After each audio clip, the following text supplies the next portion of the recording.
Hola a todos, bienvenidos a esta nueva explicación.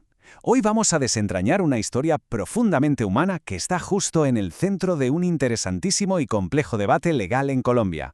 Vamos a hablar sobre derechos pensionales, supervivencia básica y qué pasa realmente cuando la burocracia choca de frente contra la dignidad de una persona. A menudo pensamos en las leyes de seguridad social como simples trámites o papeleos aburridos, pero aquí vamos a ver cómo un simple cambio de época legislativa puede definir literalmente si alguien tiene o no un plato de comida en la mesa. Imaginemos esto por un momento. ¿Puede una nueva ley arrebatar de la noche a la mañana una pensión ganada con muchísimo esfuerzo tras décadas de trabajo? Suena a locura, ¿verdad? Pues es una realidad de altísimo riesgo a la que se enfrentan muchísimas personas cuando los legisladores deciden reformar sus sistemas pensionales y básicamente cambian las reglas del juego a mitad del partido. Bueno, vamos directos al grano con la sección 1, el caso de Juan Martín. 89. Esa es la edad de Juan Martín, 89 años. Fijaos, es vital mantener esta cifra firmemente anclada en la cabeza desde el principio.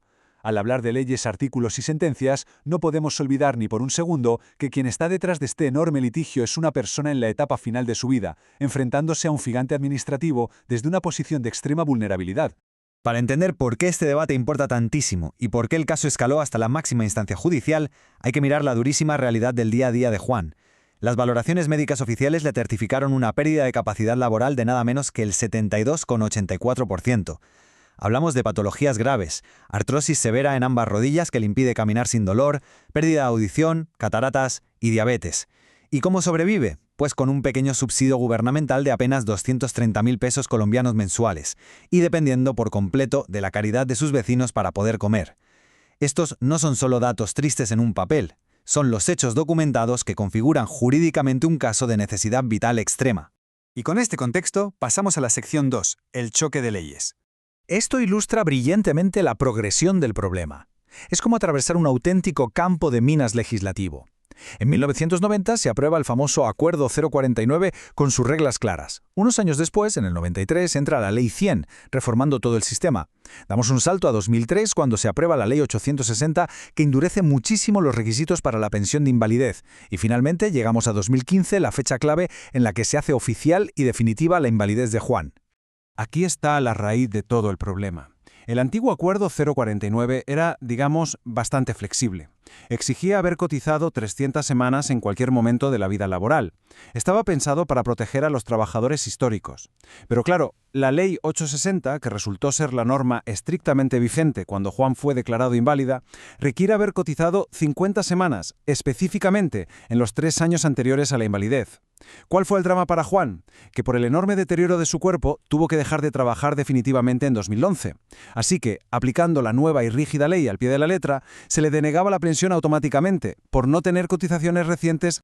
Pero ojo, que bajo las reglas del antiguo Acuerdo 049, Juan no solo cumplió, sino que arrasó con lo que se le pedía. Trabajando bajo el sol abrasador como cortero de caña de azúcar, logró acumular la friolera de 793 semanas cotizadas, y todas antes de abril de 1994. Eso es más del doble del umbral de 300 semanas que exigía la norma antigua. Él había hecho su parte del trato sobradamente. Lo que nos lleva a la sección 3, la condición más beneficiosa, el concepto estrella de hoy. Vamos a definir esto con absoluta claridad, porque es una figura brillante del derecho. El principio de la condición más beneficiosa es una red de seguridad. Garantiza que, si hay un conflicto de leyes en el tiempo, se aplique la que resulte más favorable para salvaguardar las expectativas legítimas de una persona. Básicamente, si un trabajador ya había cumplido los requisitos de una ley antigua, el sistema no puede borrar todo ese tremendo esfuerzo con una ley nueva si no hay un régimen de transición. Es lo que permite a los jueces, de manera excepcional, amparar al ciudadano bajo una ley ya derogada. Ahora bien, aplicar este principio provocó un choque de trenes monumental entre las altas cortes de Colombia.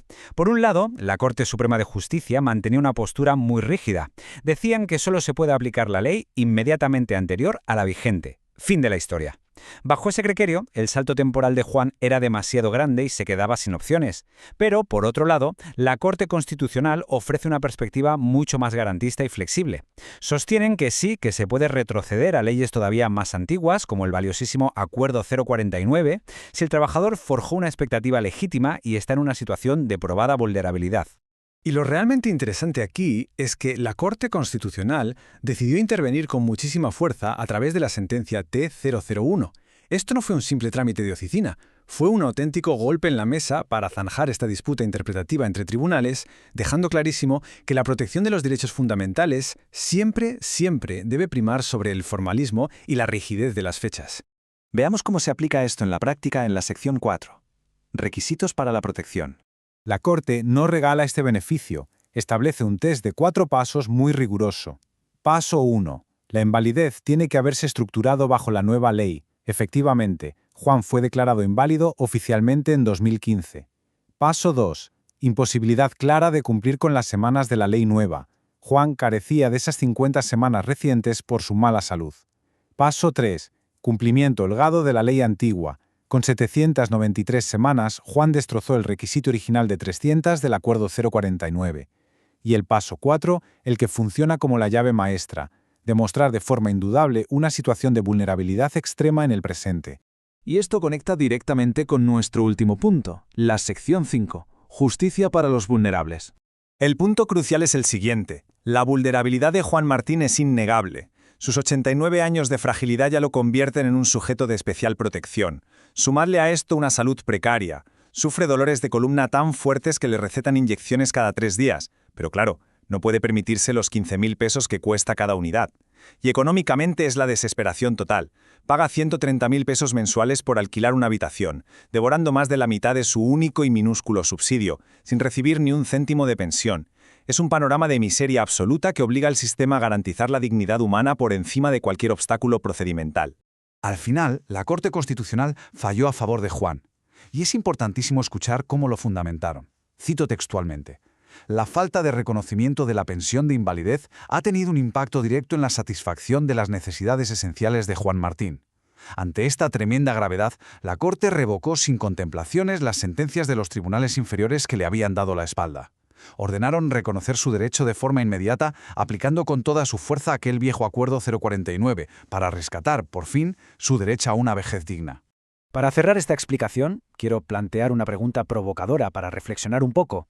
¿Cómo debe una sociedad equilibrar la necesaria rigidez de sus leyes con los derechos humanos fundamentales de sus ciudadanos más frágiles? La larga lucha de Juan Martín nos demuestra que la verdadera justicia requiere obligatoriamente ir mucho más allá de la lectura fría de una norma para encontrar su propósito humano. Ha sido un auténtico placer desentrañar este laberinto legal. Muchísimas gracias por la compañía, mantengamos viva esa curiosidad por aprender y nos vemos en la próxima explicación.